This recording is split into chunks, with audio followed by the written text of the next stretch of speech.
네, 이제 올해 마지막 정말 가장 좀 주목할 볼 만한 주가 시작이 됐는데요.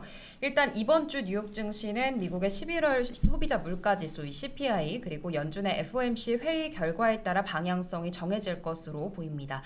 FOMC 첫째 날인 내일은 연준의 통화 정책에 가장 크게 영향을 미치는 이 미국의 CPI 결과가 발표가 될 텐데요. 한국 시간으로 밤 10시 반에 지표가 나오니까 저희 방송 시간에 함께 짚어드릴 수 있을 것 같습니다. 네. 만약에 이 물가 지표 시장의 예상보다 높게 나온다면 아무래도 연준이 좀 매파적으로 돌아설 수 있기 때문에 우려의 목소리는 여전히 나오고 있는 상황이고요.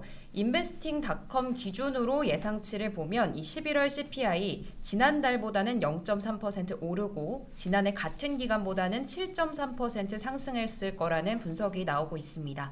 전월 기록보다는 오름세가 아무래도 더뎌질 거라는 전망이 우세하고요. 그리고 또 변동성이 큰 에너지, 식품을 제외한 근원 CPI의 경우에는 전월 대비 0.3%, 전년 동기 대비 6.1% 올랐을 거라는 예상이 나오고 있는데 근원 CPI 예상치 역시 전월보다는 완화됐을 거라는 전망이 우세한 상황입니다.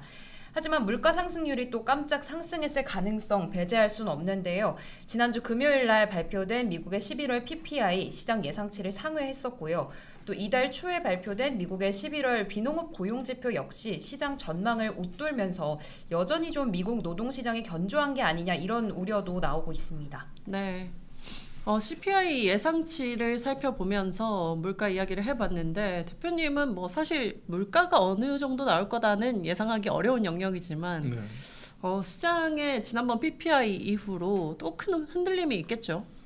아무래도요. 일단 근데 우리 지난주에 PPI를 봤을 때 음식료 값이 제일 영향이 좀 있었어요. 네. 다른 것보다. 근데 사실 제가 그래서 오늘 살펴봤는데 일단 CPI 구성 요소별 비중을 보니까 음식료가 14.259% 정도 되더라고요. 그래서 제일 이제 트랜스포테이션이나 하우징이 보통 이제 42.363%, 트랜스포테이션이 18.182%에 이은 세 번째 비중을 차지하고 있는데 일단 어쨌든 제가 봤을 때는 푸드 항목 같은 경우는 그나마 이제 일반 CPI에서는 영향을 좀 많이 줍니다. 근데 잘 네. 아시는 대로 연준은 최근에 CPI보다는 코어 CPI 쪽에 더 영향을 많이 포인트를 줘요. 근데 잘 아시는 대로 코어 CPI는 음식료가 빠지죠. 네. 네, 그래서 오히려 지금 음식료 값이 좀 불안정하고 대신에 유가나 아니면 집가 하우징 관련은 또 떨어지고 있기 때문에 코어 CPI를 집중하는 우리 입장에서 봤을 때는 그래도 오히려 음식료 값이 영향을 줬다, CPI에 영향을 줬다 하더라도 코어 CPI에서는 크게 신경을 쓰지 않아도 되는 수치가 나올 수 있다.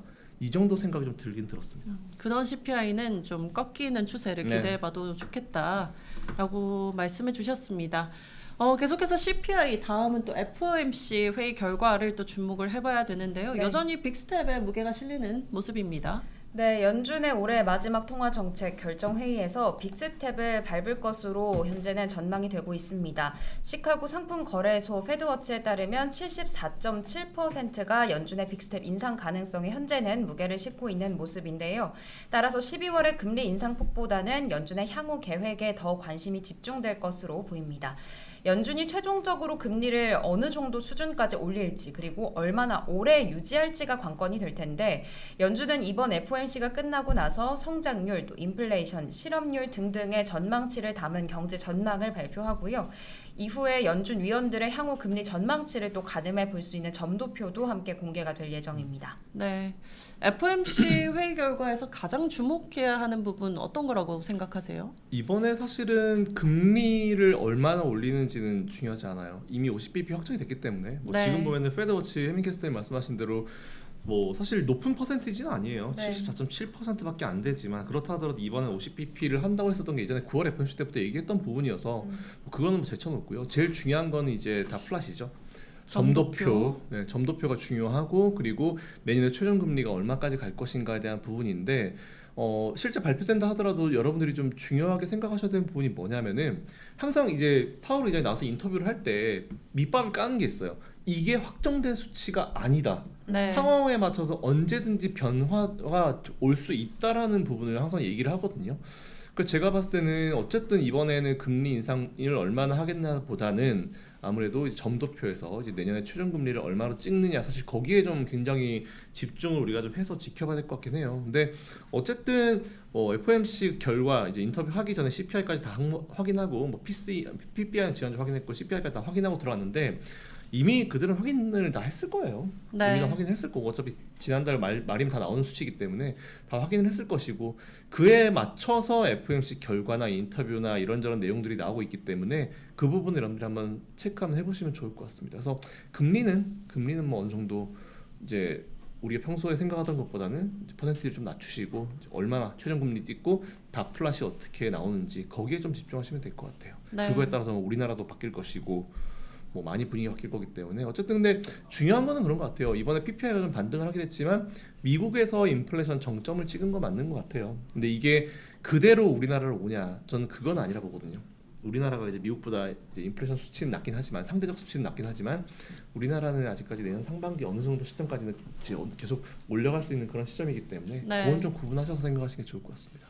계속해서 최근에 증시 전망 기사 정말 좀 많이 나오고 있는데요. 네. 내년 상반기에 뭐 저점을 한 번 더 볼 것이다. 이런 이야기들이 정말 80% 정도로 차지가 되고 있는데 오늘도 댄 나일스 거의 뭐 비슷한 이야기를 한 것 같습니다. 네, 맞습니다. 이 댄 나일스 월가의 유명 헤지펀드 매니저인데요. CNBC와의 인터뷰를 통해서 뉴욕 증시가 올 연말에 산타 랠리를 이어가긴 하겠지만 내년이 되면 다시 신저가를 뚫고 내려갈 거다 이런 전망을 내놨습니다. 이 나일스 최근 이어졌던 베어마켓 랠리가 지난 한 주 동안 조정을 보이고 나서 S&P 500 지수는 올 연말까지는 다시 랠리를 이어갈 거라고 전망을 했는데 장기적으로 봤을 때는 시장의 약세를 전망했습니다. 그러면서 S&P 500 지수가 다시 신저점을 찍을 거라고 밝힌 건데요. 내년에 미국 시장에 악재가 될 만한 요인 5가지 정도를 간단하게 꼽아줬습니다. 일단 첫 번째, 현재 끈끈한 인플레이션 상황을 꼽아줬고 두 번째는 기업의 이익이 하향 조정되고 있다는 점, 또 세 번째, 여전히 높은 주가 밸류에이션, 그리고는 추가적인 정책 금리 인상 전망이 나오고 있다는 점, 마지막으로 내년도 또 경기 침체 우려가 있다는 점 이렇게 5가지를 들어줬습니다. 네. 이 5가지는 사실 이야기가 이미 많이 노출이 된 상황이라고 저는 보여지는데요. 네. 내년에 한 번 더 신저점 혹은 한 번 더 저점 바닥을 찍을 것이다라고 이야기 많이 나오고 있는 상황인데 대표님은 어떻게 좀 생각하시나요? 근데 방금 저는 이제 무슨 얘기를 할까 보통 이제 이렇게 얘기하면은 이유가 없잖아요. 그냥 이제 뭐 이렇게 될 것이다라고 기사 끝나잖아요. 네. 근데 5가지나 있어가지고 뭐지라고 들어봤는데 새로운 건 없죠. 그렇죠. 네, 새로운 건 없고 그냥 이런 식이면 얻어 걸려라 이런 느낌인데 더 5개 던져놓고 이제 오다가 얻어 걸려라 거의 그런 느낌인데 네. 일단 조금씩 봤을 때 전부 다 이제 사실 미국 증시의 부담 요인으로 작용하는 내용들은 맞긴 맞아요. 근데 이게 과연 신저점으로 추락시킬 만큼 영향을 많이 줄까? 그리고 헤지펀드 사실 저는요. 굳이 여러분 이런 게 있어요. 그러니까 우리가 보통 이제 되게 신뢰를 주는 그런 멘트를 하시는 분들 보면 뭐 헤지펀드 매니저 하잖아요. 근데 헤지펀드가 여러분들 어떤 애들인지를 잘 아셔야 돼요. 걔네들은 돈밖에 모르는 애들이거든요. 진짜 네. 정말 돈밖에 모르는 애들이에요. 회사가 정말 망할 정도의 레버리지를 정말 끌어당겨가지고 수익을 낸다 하더라도 그게 최고인 애들이기 때문에 헤지펀드에 전 사실 그랬어요. 헤지펀드 매니저가 나와서 얘기하는 걸 잘 안 믿어요. 뭐 유명한 공매도 투자자 누가 얘기했다, 뭐 헤지펀드 뭐 네, 건물 누가 얘기했다 이런 것들. 그리고 진짜 정말 막 쥐락펴락하는 헤지펀드 매니저들은 인터뷰 안 해요. 사기 포지션을 뭐하러 오픈해요? 네. 네, 그래서 저는 뭐 덴나에서 저보다 훨씬 더 유능하신 분이고 대단하신 분인 거 알고 있는데 헤지펀드 매니저들의 멘트를 여러분들이 한번 걸러서 좀 들으실 필요도 분명히 있다라는 말씀을 꼭 드리고 싶었어요. 기회가 되면은. 네. 그래서 이제 뭐 들었을 때 막 우리가 항상 보면은 막 저 사람이 이렇게 해서 이렇게 될 것 같아라고 해서 막 따라갔다가 나중에 알고 보면 아니었잖아요. 네. 그러니까 항상 이게 보면은 뭐 그렇다 신뢰를 주지 말라는 얘기는 아닌데 그렇다고 하더라도 헤지펀드라는 그 이제 조직과 집단의 특성에 대해서 우리가 한번 생각을 해볼 필요가 있다라는 말씀을 그냥 드립니다. 그래서 저는 뭐 신저점 추락 가능성 뭐 많은 사람들이 얘기를 하고 있긴 있는데 네. 새로운 뭔가는 없는 것 같아요. 그냥 지금 이대로 있다 주저앉을 것이다라는 그런 얘기를 하고 있는 것 같은데 저는 오히려 침체를 많이 걱정을 해서 지수가 떨어질 거라고 보고 있잖아요. 근데 오히려 저는 침체가 온다는 게 그대로 지수 하락에서 주가 하락으로 이어지는 건 아니거든요. 네. 저는 항상 침체를 넘는 경제 위기에 대해서 저는 되게 걱정을 하는 사람인데 오히려 침체라는 게 실제로 내년에 왔을 때는 오히려 주가 상황이 과연 이럴까? 라는 그런 생각을 가지고 있고, 그 제가 지난번에도 피벗이라는 얘기가 처음 나왔을 때, 그 제가 여러분들 피벗을 원하면 안 됩니다라는 얘기를 한 적이 있어요. 왜냐면 네. 피벗을 했을 때 항상 지수가 지수 기준으로 30-40%씩 밀렸거든요. 그러니까 이게 지금 뭔가 전략의 전환이 필요하다, 뭐 금리 인하로 가는 게 필요하다라고 해서 다들 이제 피벗을 얘기를 하고 있는데, 과거에 한번 피벗 있었던 시점 여러분 다 찍어보세요. 제가 몇 주 전부터 계속 말씀 들어왔던 건 내용들인데, 실제로 피벗을 하게 되면 더 지수가 밀려버리거든요. 그러니까 오히려 저는 지금은 우리가 피벗을 기다리는 것보다는, 일단 뭐 헤지펀드 매니저들이 어떻게 얘기하는 것보다는 오히려 지금은 더 기업에 집중을 하는 시기예요. 일단 금리 인상이기 때문에 이게 어려울수록 원래로 본론으로 기초로 돌아가야 돼요. 뭐 우리가 주식 투자하는 거, 미국에 투자하신 때 여러분들이 가지셨던 생각 중에 하나 그거였잖아요. 아, 이거 한국은 뭐 실적 잘 나도 가지도 못해. 네. 근데 미국은 실적 나오는 대로 가버려, 이거였잖아요. 근데 지금은 잠깐 그러지 못하고 있을 뿐인데, 사실 저는 그게 돌아올 거라 보고 있어서 지금은 오히려 금리 인상기에 회사가 돈이 좀 많고 부채비율도 좀 낮았으면 좋겠고, 그리고 뭐 금리 인상기 안 좋다 하지만 돈 있는 기업들은 항상 이 M&A를 해요. 네. 그렇기 때문에 이제 그런 기업들 위주로 투자하셔가지고 좀 힘드신 시점을 좀 이겨내시면은, 저는 저렇게 정말 막장으로 시장이 갈 거라고 보지는 않고 있습니다. 그래서 뭐 결론은 그거예요. 뭐 너무 헤지펀드 매니저들 얘기를 우리가 눈여겨서 귀담아서 들을 필요는 없고, 어느 정도 저 얘기 듣는 것처럼 그냥 걸러서 듣고 우리가 이제 참고하는 100명 중에 하나 정도로 생각하시면 될 것 같아요. 너무 항상 말씀드리지만 의미 부여를 하지 말자.